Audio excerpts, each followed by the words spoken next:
Now, I don't want to be overly optimistic, but I want to suggest that there is a ray of silver lining in that what happened in the financial markets has happened time and time again. I'm an American, so my history, who lives in Canada, my history doesn't go back as far as yours, but from what I know, in the late 19th century, in the 1870s, we had one of these financial speculative run-ups. And then we had another one in the Great Depression and the crash of 1929, and another one.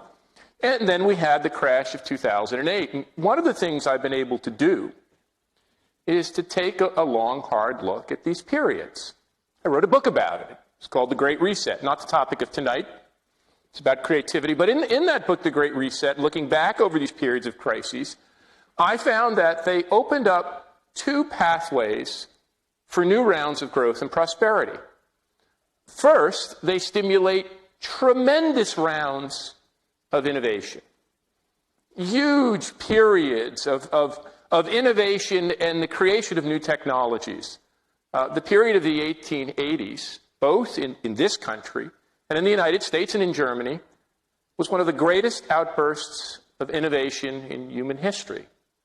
And, according to the great historian Alexander Fields, the 1930s, although beset by financial trauma, was the single most technologically progressive era of the 20th century, far outdistancing the tech boom of the 1990s and early 2000s.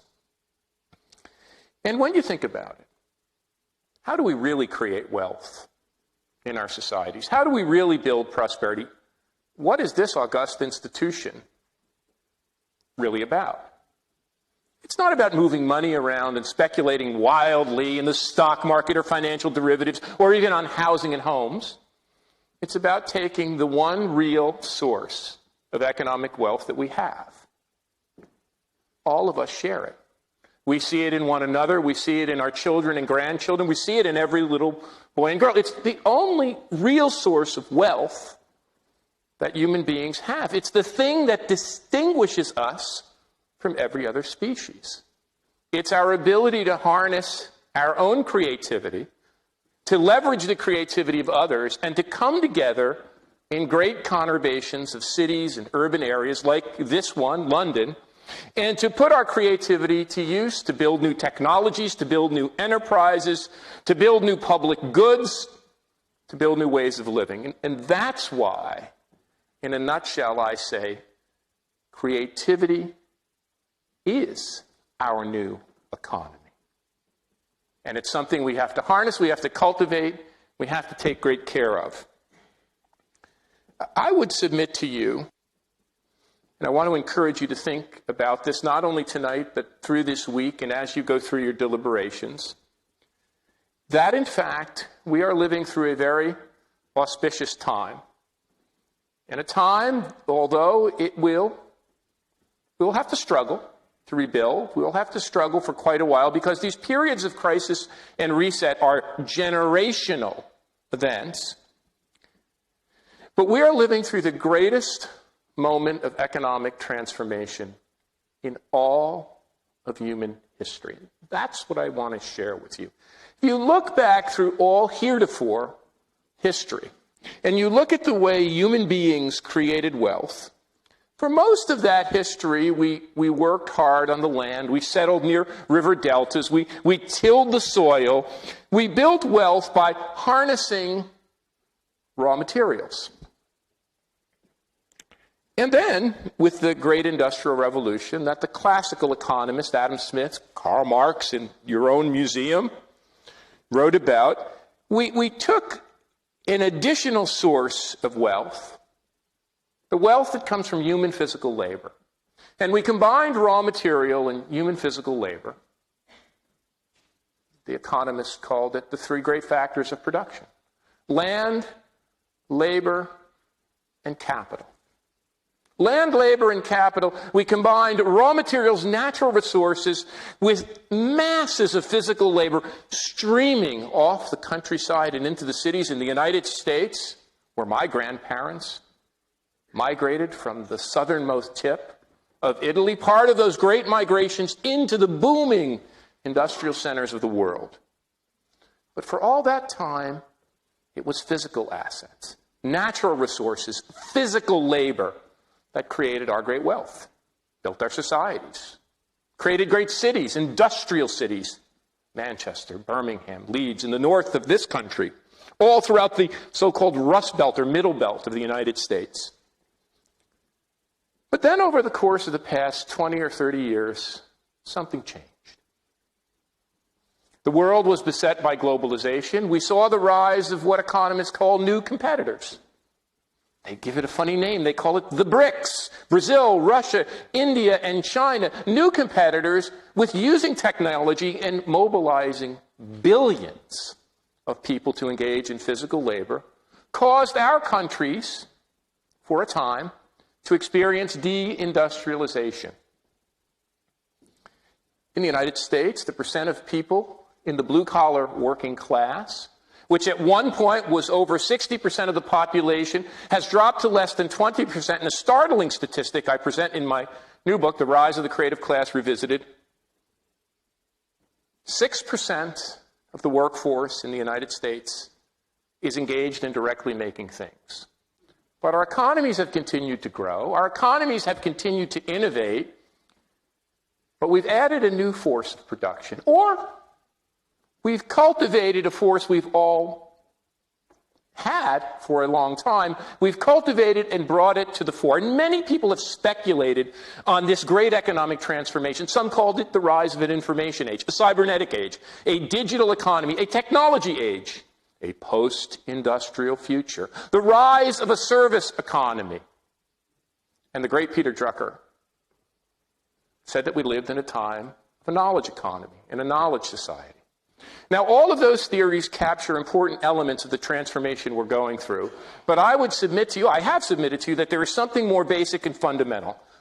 There is something more basic and fundamental to human existence in our economy that goes deeper into what makes us human, that goes deeper into what differentiates us as a species, than even when those great classical economists talked about physical labor. It was physical labor, our ability to make things out of physical labor, that made humankind more productive than other species. It's not the information or the technologies we create. It's not the services we provide. It's not the knowledge that's poured into our heads. The thing that distinguishes human beings and binds us together intersubjectively as a whole is our shared human creativity. It's not a knowledge economy or an information economy or even a post-industrial economy. It's the rise of a new creative economy over the past 2 or 3 decades that distinguishes our time. Now, it wasn't an easy transition.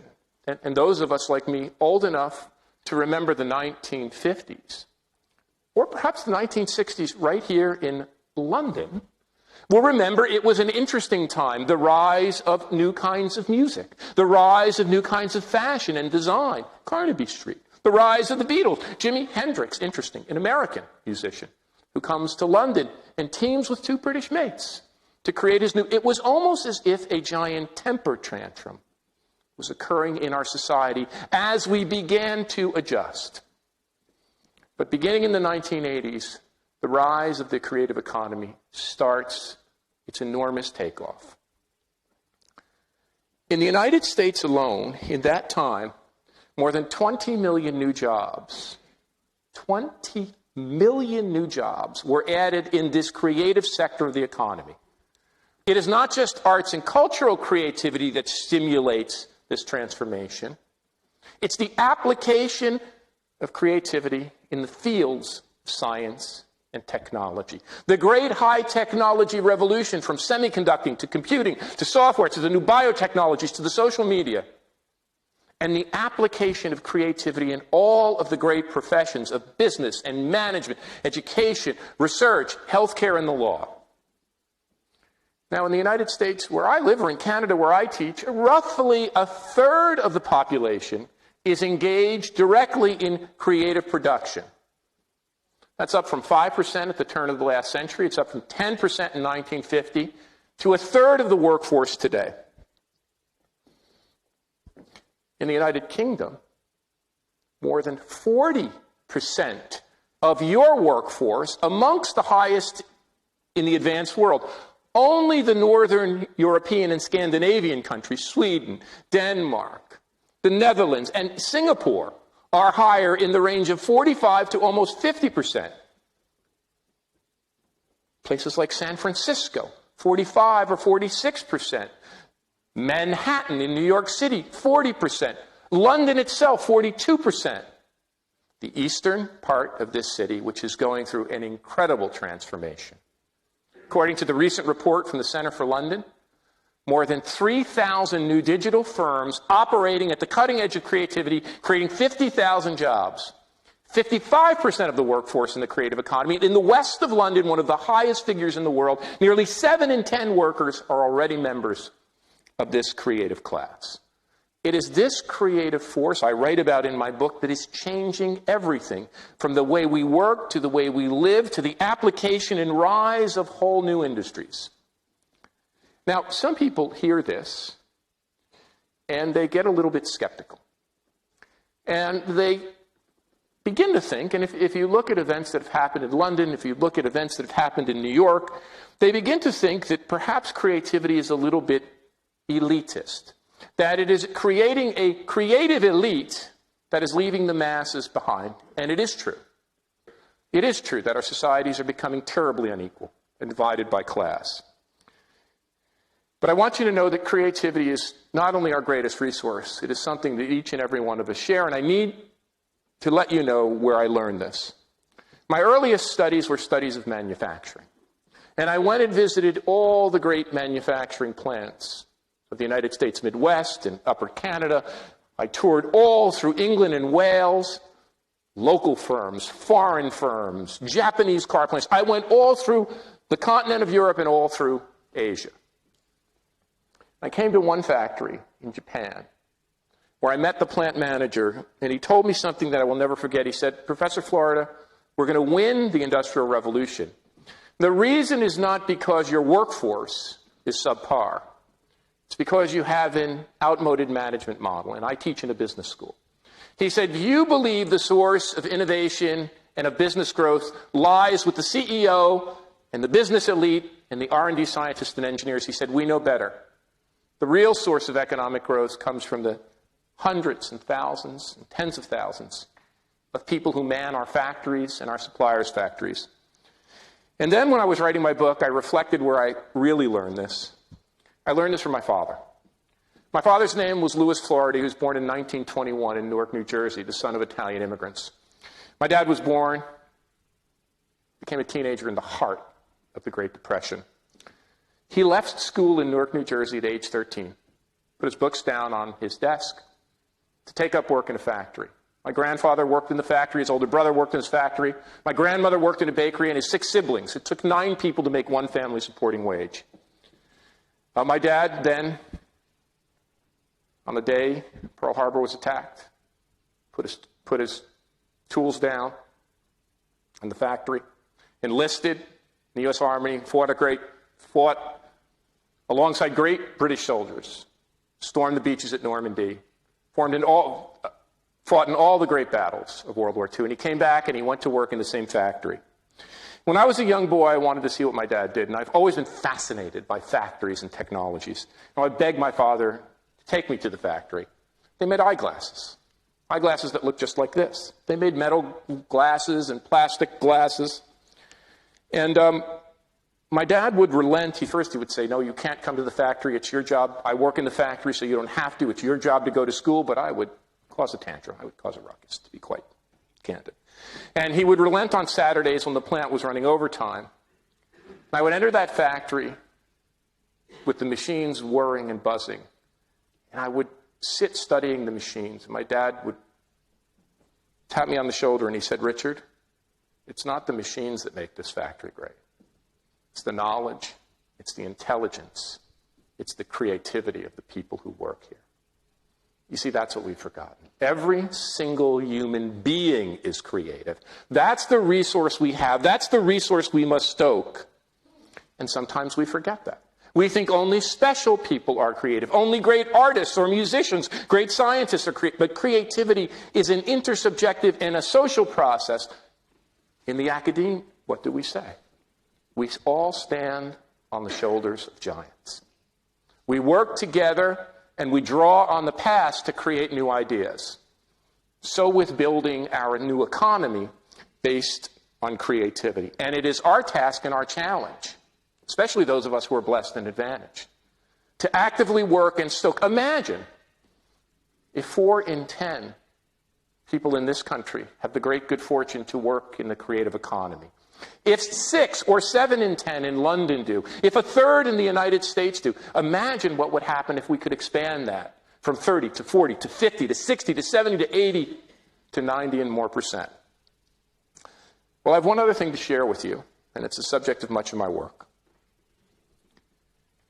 If the industrial corporation, well, if the farm was the economic and social organizing unit of the agricultural age, if the great industrial corporation which built our societies was the economic and social organizing unit of my father's time, the great industrial age, we have a new economic and social organizing unit of our time.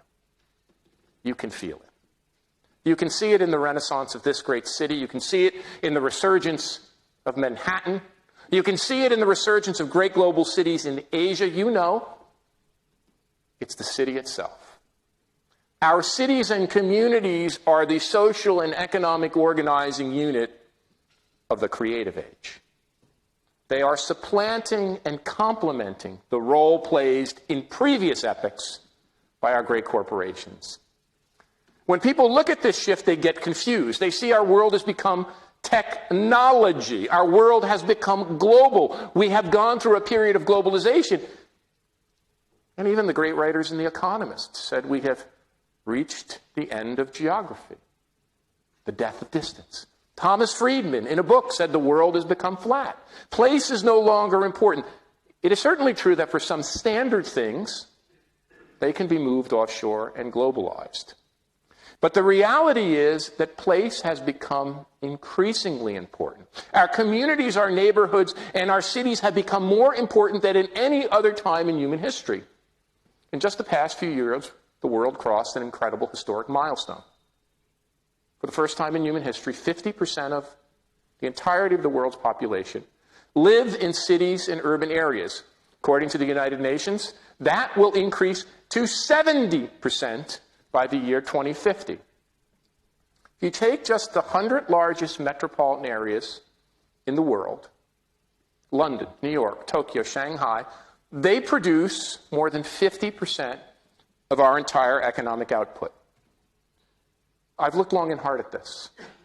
We built new data on the cities and great regions of the world because that data doesn't exist. We actually extracted it from the satellite images of the world at night.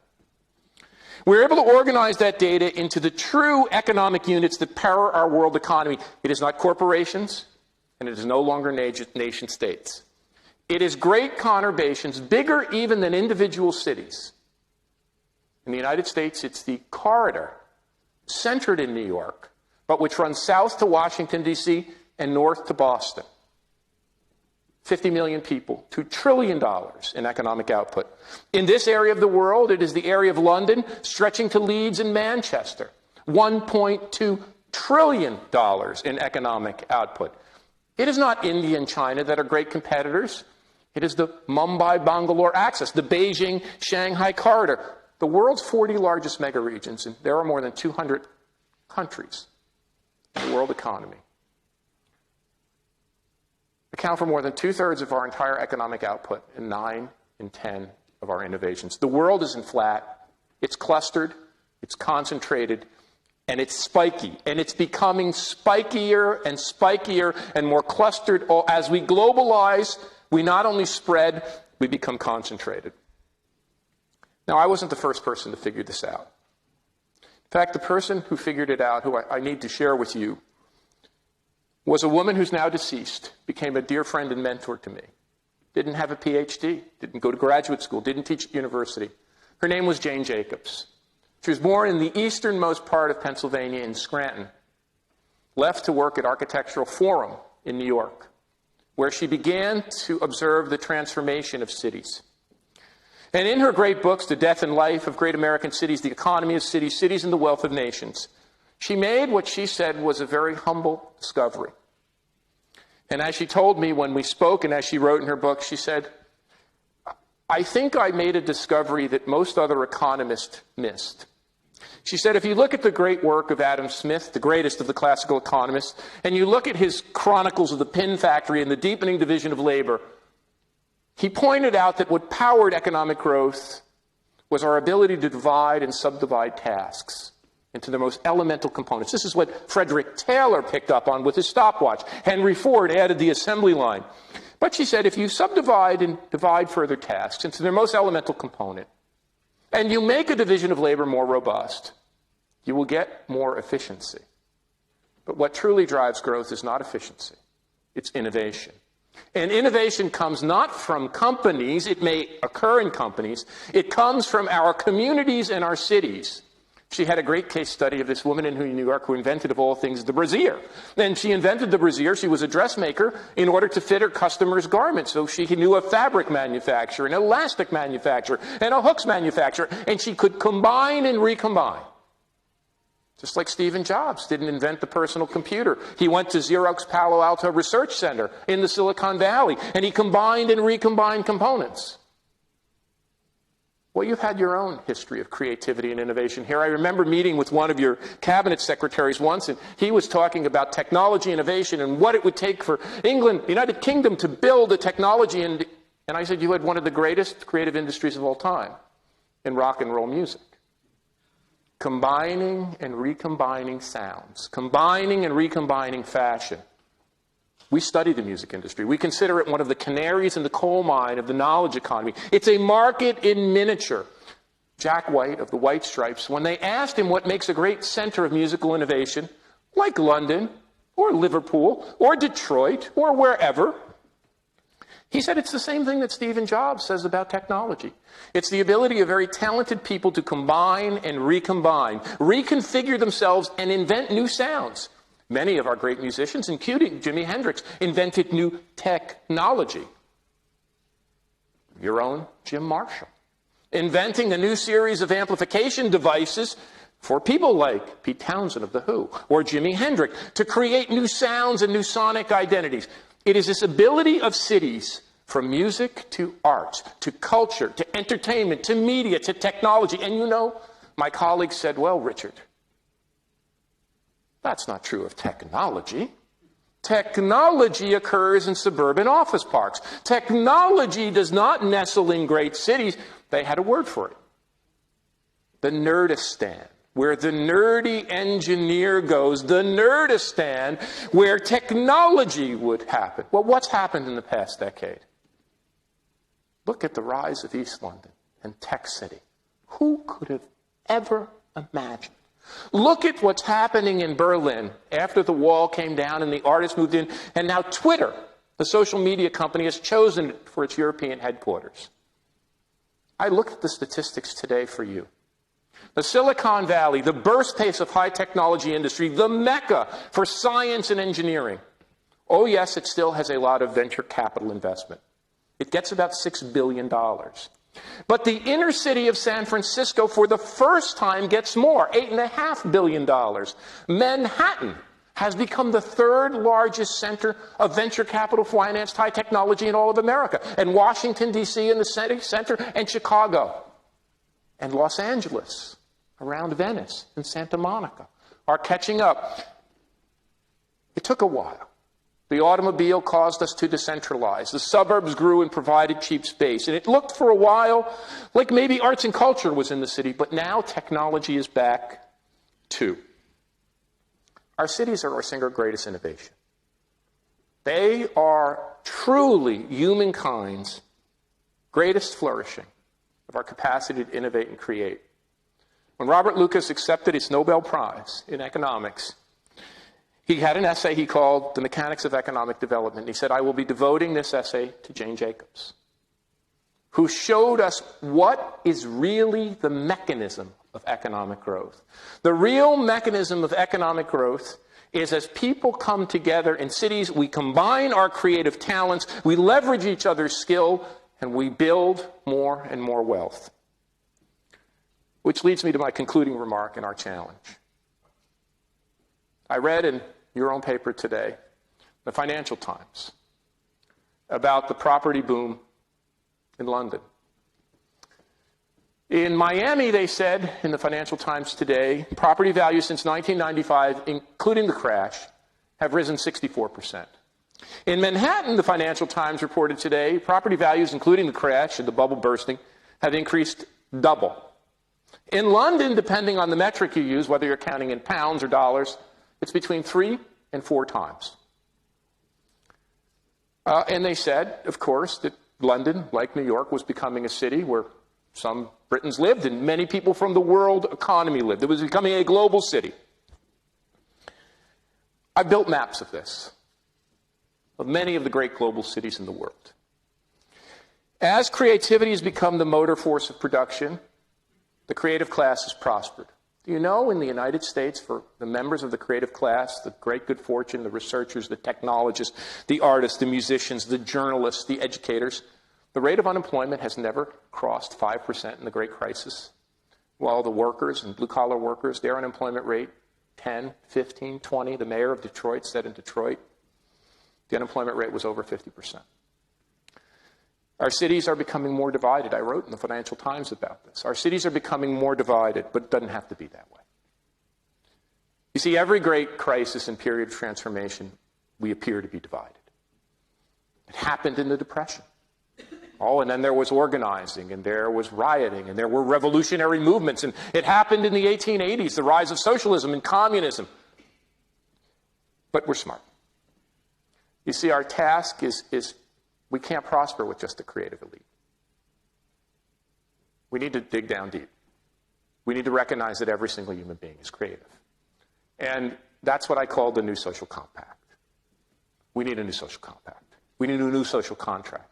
And the social contract can't be limited to the old social compact of the industrial era, where he provided housing and public supports and public goods, made sure people weren't destitutely poor. Of course, that was a big step forward. Pioneered in Europe. The United States came to that late with Franklin Roosevelt. We need a new social compact that recognizes the creativity that it lies deep within everyone. That harnesses that creativity, that invests in that creativity, that makes sure it's just a terrible waste. Every wasted element of human creativity is a terrible waste, and one that is centered in our cities. Our new economic rebuilding plan can no longer be a top-down national effort. It can no longer be a corporate-led effort. We talked at Ambrosetti about this. If we want an economic strategy, if we want an industrial rebuilding strategy, if we want an economic and technological strategy of the future, it has to be rooted in building and rebuilding our cities. I thank you for your patience in listening to me. I look forward to our dialogue, and most of all, I look forward to your questions.